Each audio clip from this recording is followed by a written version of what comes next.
Have you ever stopped and thought, why is there life on Earth? I mean, really thought about it.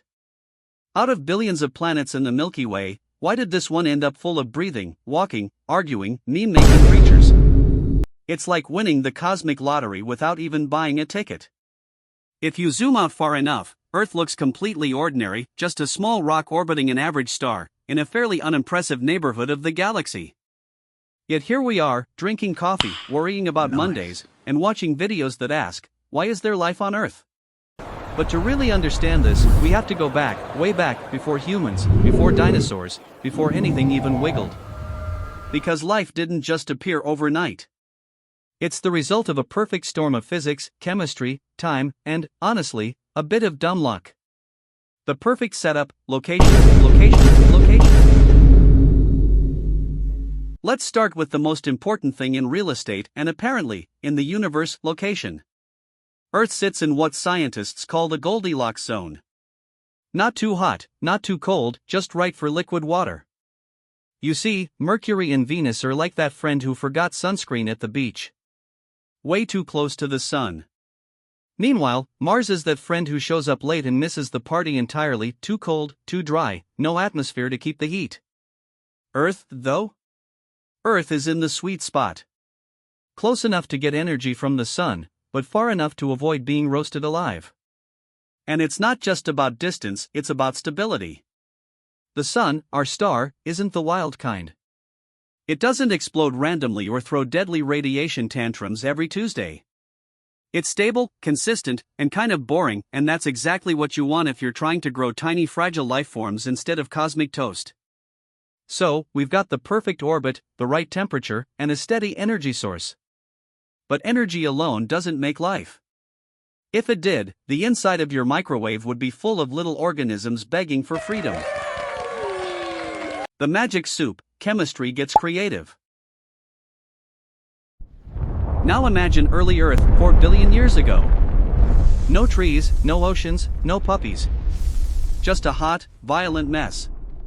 Volcanoes were throwing tantrums, meteorites were crashing in like uninvited guests, and lightning was doing the universe's first ray show. But through that chaos, something magical was brewing. A primordial soup. A mix of simple chemicals, hydrogen, carbon, oxygen, nitrogen. Add lightning, sunlight, and a few billion years, and suddenly, you get molecules that can copy themselves. That's the real moment life began, not with a bang, but with a tiny chemical accident. Somewhere in that ancient ocean, a molecule figured out how to make more of itself. Boom!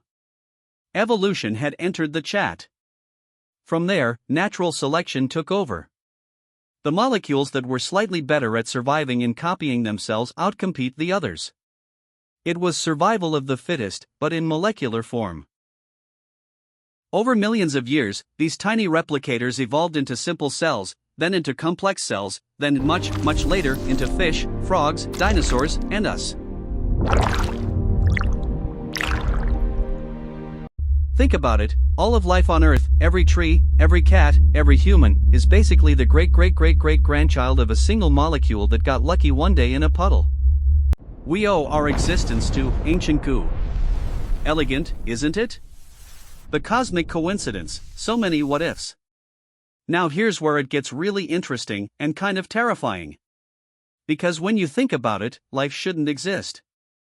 There are so many things that could have gone wrong.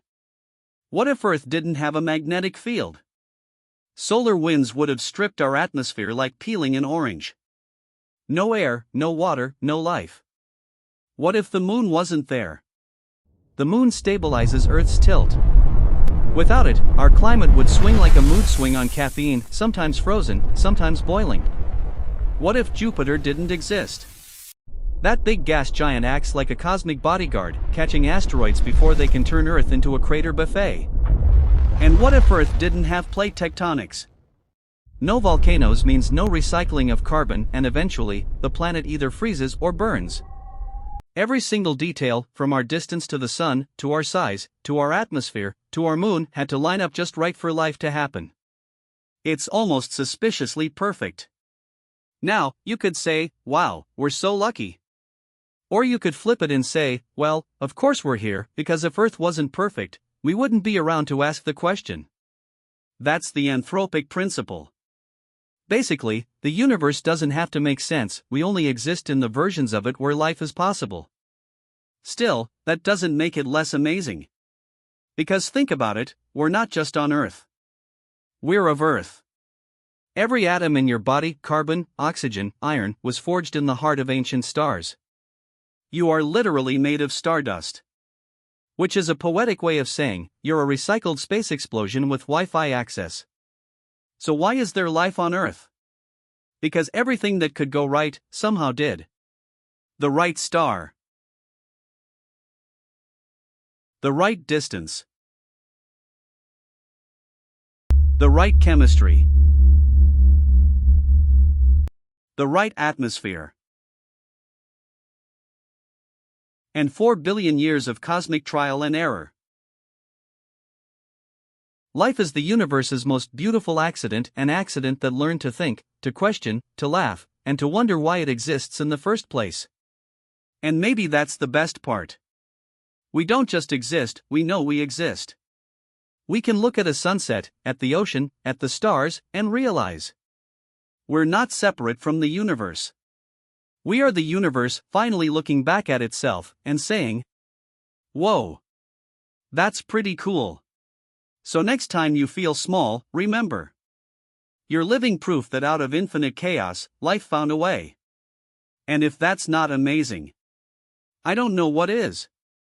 If you like this cosmic roller coaster, give the algorithm some love. It's the closest thing to evolution YouTube has. Learning through questions. Like and subscribe to learn new knowledge every day.